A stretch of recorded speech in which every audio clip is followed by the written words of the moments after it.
Welcome to Thunder Nerds. I'm Brian Hinton. I'm Sarah Vesloff. And I'm Frederick Philip von Weiss, and thank you for consuming the Thunder Nerds. Conversation with a lot of the people behind the technology that love what they do. And do tech. Good. And we're here at DevFest 2019. Where are we at, Brian? We're in Orlando, Florida at... All I can see is his butt. Hold on a minute. It's okay. It's a nice butt. Sorry, everyone listening. At the Oviedo Mall. Good job. Yes. That's Yeah. We're here with a lot of the presenter speakers here. Why don't we just go around the room? What's your name, sir? Rody Davis. Full stack mobile developer with Flutter. Excellent. Yep. This guy looks familiar. Yeah. David Khourshid, also known as David K Piano. That's right. And João Luiz from Brazil, and software developer from Modus Create. excellent. Great. Thanks you all for joining us. I know we have a lot of people on here. We'll try to go around the room We'll here. figure it out. Yeah. So what exactly do you do? What's your role? So I took over the mobile department at the company that I work at. We completely built a CRM with Flutter, and so sweet. Yeah, it's a business to business application. So we have a ton of users out in California and all around the world. So it's been pretty cool. Took a product that didn't exist at all because when I joined, they didn't even have a mobile app, and so they have a really old web application, but completely rebuilt it in Flutter. So Are you gonna make a Flutter web and? yes, actually, I already got it running like last week. So sweet. yeah, That's awesome. Yeah, That's cool. Yeah. David? So I work with Microsoft on the CSE team, which stands for Consumer Software Engineering. They have so many acronyms. But basically, we create innovative solutions for companies using Azure and Azure services, such as just like the machine learning, pipeline stuff. There's so much that we do. Like, I'm not even doing JavaScript right now. I'm doing Python. Wow, really? Yeah. That must be quite a shift. A little bit. Yeah. Yeah, it's great because you write pseudocode and it works. Yeah. Wow. Okay. But you have to watch that white space. Oh yeah. You're gonna bring some of that to the keyframers? Well, no. That's awesome. Well, I'm working at front-end engineer from the Modus Create, but I'm work allocated to EDR. So there's a lot of banks that are using the Collateral 360, and I'm front-end for them. Oh, excellent. Okay, great. And everyone, I assume, has already spoken today, right? So why don't we go around and talk about all your All your talks. talks. All your talks. So Talk about your talks. Yeah, me and Joe actually did a duo talk on Yeah. moving an Angular application to Flutter in the course of like 6 months. So we took a full-fledged. Wow, 6 months, really? Yeah. That's Huh. impressive. Yeah, and the last version we did like in a month. But basically, we built a full-fledged. Are you guys familiar with like AMP technology and stuff like that? So we AMP Stories is a new format coming out that's getting supported by Google on Google Search right at the top, where you can create like Snapchat stories for the web, basically. And we built a full editor that you can do without coding. You can build all these stories. And then just share a link and then have a hosted AMP HTML website. So. Oh man, you're right in the middle of the hot drama. Yeah. Yeah. Exactly. Yeah. But why that? Tell me. Like, what made you interested in doing that? Right now, there's only one other editor, so the space is wide open for people to take on. So we found that not only could we make a splash with the, just being another editor on the market, but also being Flutter, we have a huge community. So being one of the first really big web applications built with Flutter, in addition. So I love that. Yeah, and you can imagine like we are changing our view from web and how we consume the content for web. Like before we were using like the scroll, and now it's tappable. Yep. So you see the stories and it's tappable and not more scrolling. So this is the difference, and our editor makes it faster using AMP in the mobile applications. yeah, because you can create That's a the story idea. and share the link within a matter of like 2 minutes. Yeah. So Oh, okay. completely hosted and everything. So For example, you can take a picture, Mhm. put some text in, and share.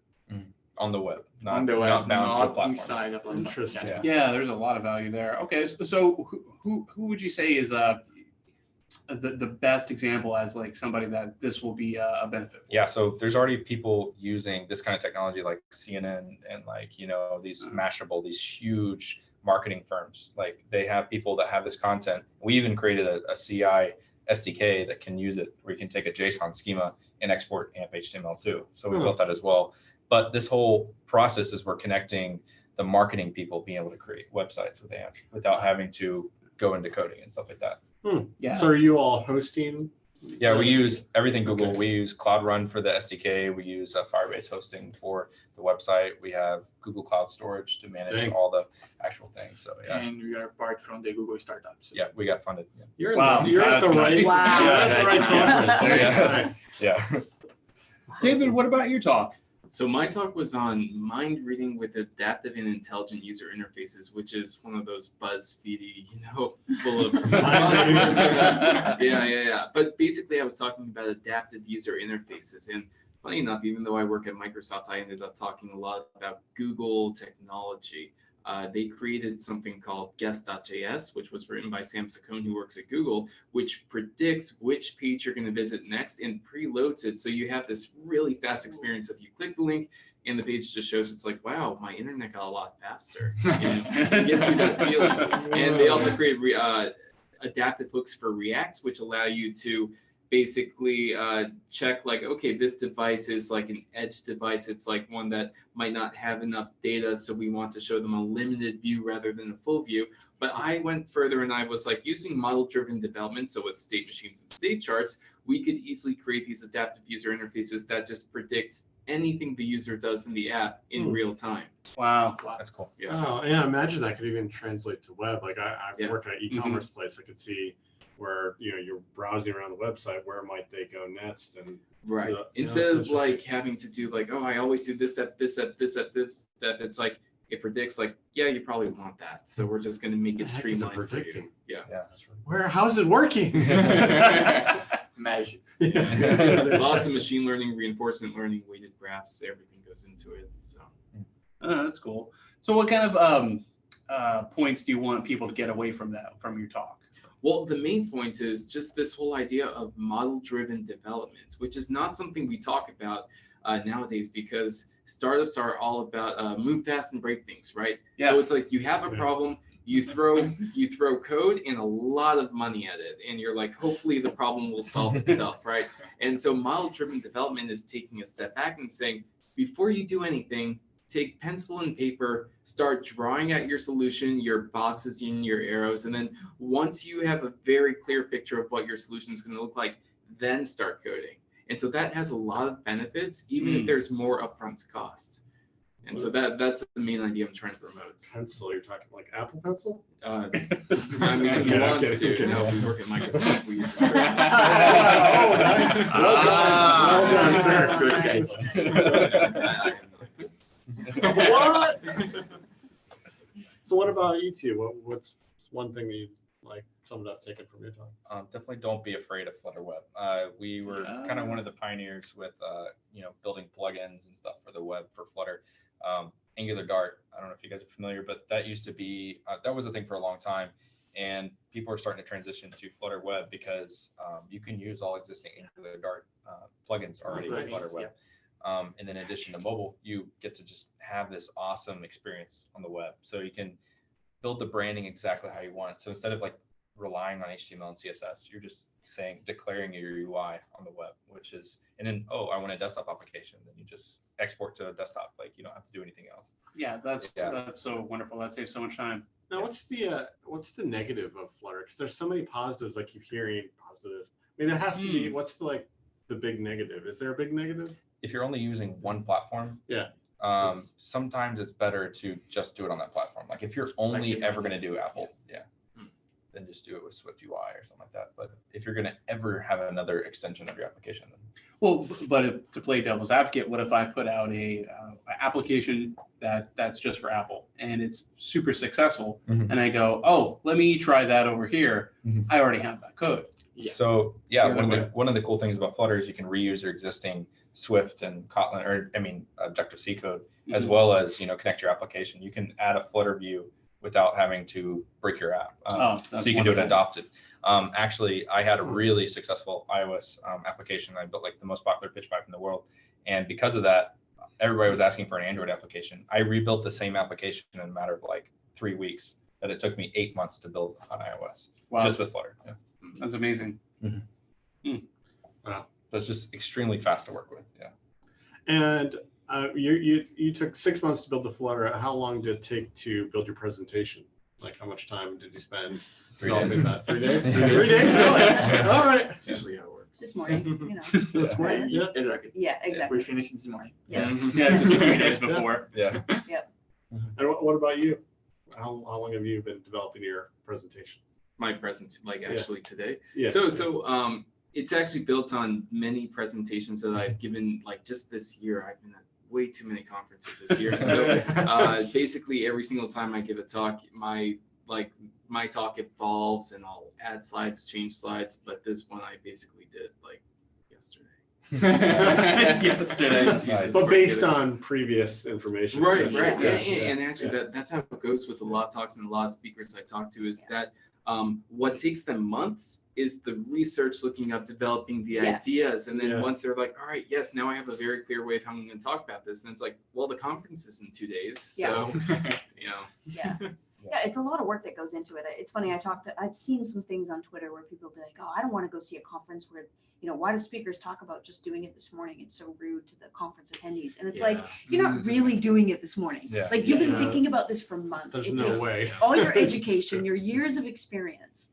So it's a lot more than that. It doesn't matter if it took you a half an hour to put it into a PowerPoint. Right. It's or whatever Yeah. it is. It still took you months of Like, really do they want a thinking about it. Pixar movie or do they? Yeah, exactly. Yeah. I mean, could you do that? That's conference. A Pixar movie? What with machine learning? It just built on its own. Well, it's really about what, I mean, Yeah. it's not so much about what you're presenting, it's about what the attendee is going to learn, pick up, and take with them, and Yeah, that's all true. that value. If you put in a half hour, it doesn't matter. If I got something out of that that was truly inspiring to me to Yes. go, oh, I want to learn Flutter, or, you know, that there's the value. It's a half hour more than they put into it. That's Yeah. all I gotta Right, say. yeah. Yeah. Oh, Oh, nice sorry. bird. And we It's got- been a long day. and we got to think about these things aren't workshops. These are Yeah. presentations. Yeah. Yeah. You go there to learn a little bit about something that might inspire you to go, you know what, I'm going to go home and look this up. And It's a movie trailer. it's a movie trailer. Exactly. Mhm. It gets you excited about it. You learn a little bit enough about, oh, you know what, I didn't think about it that way.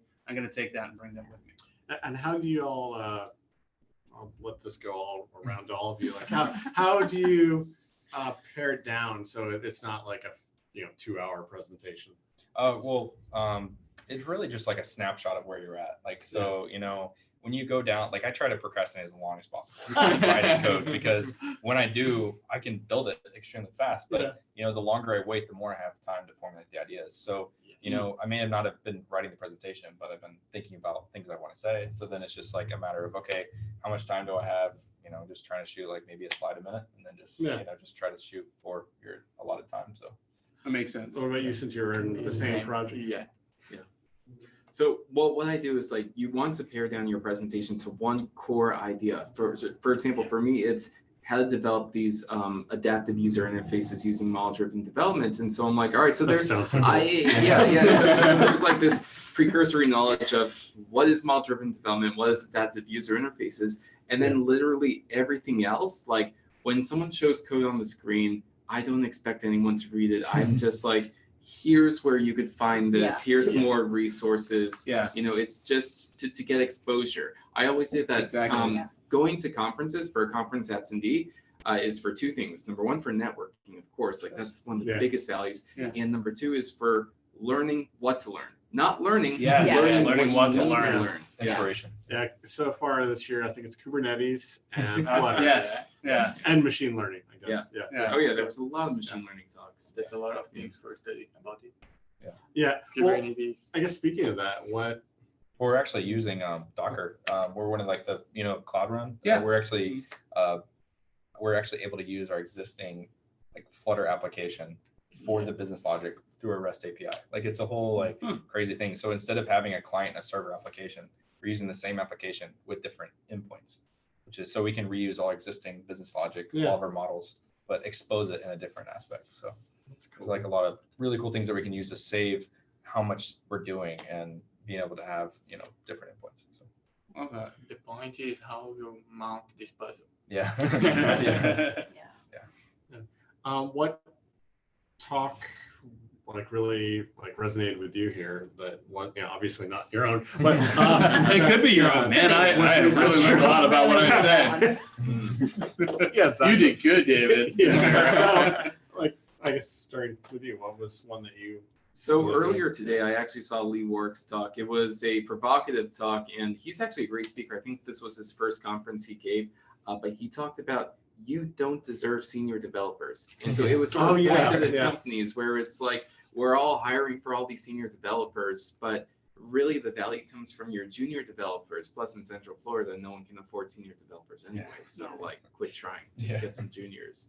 And where by hiring junior developers, you get all this value, like they're able to tell you what are the pain points in your code base, and you're able to basically foster them into these senior developers that have very specific domain knowledge, which is more valuable than just any senior developer you pick off the street. So, Well said. Yeah. Okay, which one do you want to go next? Go for it. Yeah, so You need more time. I like the one we had right before us about pair-driven development, because I've never heard of that before ever. Like I like probably like the only company that doesn't do Don't that. judge him. No, I wasn't trying to. I just everybody's that sounded judgy. like kind of your own island at our company. So the thought of maybe a junior and a senior dev getting together would sound awesome, but yeah, I never knew that was a thing. So I love the Loyani ones. It's like about yeah. Firebase and Angular. Angular, yeah. Because I start learning Angular by the Loyani website. Oh, So- really? That's so cool. yeah. Did you tell her that? Yes, Yeah, she good. She's mentioned been that. mentioning it. Okay. Yeah. So today I met him in person. So Yeah. that's fantastic. Oh, that's so cool. It's the first time. Yeah. That's so cool. Yeah. Did you get one of those like certificates? Not yet. Okay. I still not finished. That's so cool. Yeah. Yeah. What was it like you two built, like doing it together? well, we actually met for the first time yesterday. Oh, really? Oh, really? Yeah. It's What? so funny. That's great. Yeah, That's so awesome. he's in Brazil and I'm in Tampa. So yeah, we've been working remotely on this project this whole time. Wow, Yeah. that's crazy. Like 1 year. That'd be like doing like a podcast or like a live Mhm. stream for like, I don't know how long, months and months and months, and then never meeting the person. Yep. Until like just randomly meeting them in Texas. Was Yeah, it really awesome. random? Neither one of you knew? it was random because I was doing a React training workshop at the time, and there was Yeah. Artifacts Conf going on too. And that was actually the first conference that he's been to. So he's like, I'm in Austin. I'm like, I'm in Austin. So we just That's so funny. So a $30 Uber ride later, we just met, and Yeah. they snuck me into the conference. So it was great. And then you got photobombed by Dave. Dave Rupert. Yeah. Oh yeah, Yeah. that's great. Yeah, he was on our our show talking about it, and he's like, I don't know if they want me to be back on that show. I'm not sure. Like, if that was Like, really? if that was my Of course you would. opportunity. Oh, we do. Yeah, We Dave absolutely wants do. to be on your show. Yeah. That's so cool. Yeah, I actually found that kind of interesting because Dave, a lot of people in the industry probably look up to Dave and Chris a great deal. And yet for him to be like, I don't know if they would want me back. Kind of just shows that, everyone has the same feelings. Yeah. Yeah, exactly. Mhm. Yeah. Yeah, for sure. hmm So, what was your, if I could ask, go around the room, what was your favorite part about the conference today? Well, this was actually the first conference I spoke at. So Is it really? Yeah. Oh, that's so cool. Yep, That's and awesome. I'm actually moving out to Silicon Valley, so I hope to speak at a lot more. So yeah, it he's was leaving awesome us. to see everyone here. So, Leaving us. and meet the community to the too. valley. So yeah, yeah, As he exactly. leaves, see you later. We'll See ya. We'll see you back in a year. Yeah, exactly. Yeah, you'll be back. What, 8,000 for a 1-bedroom apartment? Yeah, What? it's like, Yeah, it's expensive. Where'd you find a deal like that? Oh yeah, that's true. What about you, Dave? I love the friendliness of this conference, like just so many people to talk to, and because it's 3 different areas, you have this Yeah. startup, thing, which is like completely new. It's like Yeah, I love that track. in Orlando, what I really want to foster, because I'm part of the Orlando Devs, committee and Yeah. everything, and one of the things we want to foster is just bringing this whole entrepreneur business side and developer side together, because they seem very separate, and we want to just make them work together. And so that's what they're trying to do at this conference too, which is why we have the startup stage, the mobile stage, the web stage. So it's really interesting just seeing all of those different perspectives. Well said. Yeah. For me, my first international talk. So. Oh, really? Yeah, Okay. My first Nice. talk too. And First talk and it's international. no, first talk at all. Oh, Yeah. Wow. So the first was international, and I met some great people that I was talking like 1 year, and I never met her in person. Yeah. So for me, the most. That's so cool. So yeah, what was the biggest surprise when you met each other? Like, so I've worked I'm remote. taller than I knew it. So I work remote and like everyone thinks I'm super tall. I don't know if I just What? like, Yeah. I don't know why. Maybe I have the camera like down here and they're Yeah. looking and they're like, you're so small. And I'm like, thank Thanks. you. It's you? Yeah. But yeah, I'm always shocked at like how tall people are because you Oh, just yeah. can't gauge that, Yeah. you know, working remote. Oh, totally. Yeah. Yeah. Everybody looks the same height because we're all. Yeah, it's the same. It's just so different. It's so different. Yep. But it's cool when you get to meet someone that you've worked with for a long time. It Yeah, I mean- feels weird too. For me, like it always Yeah. feels kind of weird. I feel like, should I hug you? Like, I don't know. Like, Yeah. like No. go ahead, bring it No. in. Hey, No. hey. Yeah. I'd rather hug than shake hands. Really? Oh, Yeah, yeah. 'cause for like the past like 6 months, Yeah. we've been Yeah. talking 3 days a week for like the past, Yeah. doing this project. So it was like really cool. Yeah. to That's finally awesome. meet That you Yeah. do that. Awesome. Awesome. So what's the best way people could, well, we'll go around the room obviously, but what's the best way people could learn more about you and what you do? I'm extremely active on GitHub, so you can follow me at Apple Educate, and I'm also on Twitter at Rody Davis. So Excellent. And App Store team. yes, and the Amp Store. Okay. David? So I'm on Twitter, GitHub, everywhere as @DavidKPiano because I play the piano. I actually went to school for piano. But also, if you type in the word state machine literally anywhere, I will find you and I'll talk to you. Yeah. Whoa. And also And- keyframers. Yes, Come on. keyframers too. Yes. Keyframe dot RS. Get it? 'Cause Oh, yeah. keyframers. Thank you. Yeah. We do a weekly live stream about every Monday. You know, it varies, but we talk about creating imaginative user interfaces from life with HTML, CSS, and a little bit of JavaScript. And soon Python. Yeah, Python animations. And do you have another guest coming on soon? So we just had Adam Argyle from Yeah. Google. So that was a really fun thing. But yeah, we do hope to have some more guests on the show too. All right. Awesome. For me, it's João Luiz SK, Uh-huh. SK. So it's Twitter and GitHub Mhm. and App Store team. Awesome. Great. Yeah, and we'll have links to everything in the show notes. Well, thanks everyone for joining us. Really appreciate it. And thanks everybody for watching and appreciate you spending some time with us at DevFest. All right. Yeah, absolutely. Thank Thank you. you. Take care, everybody.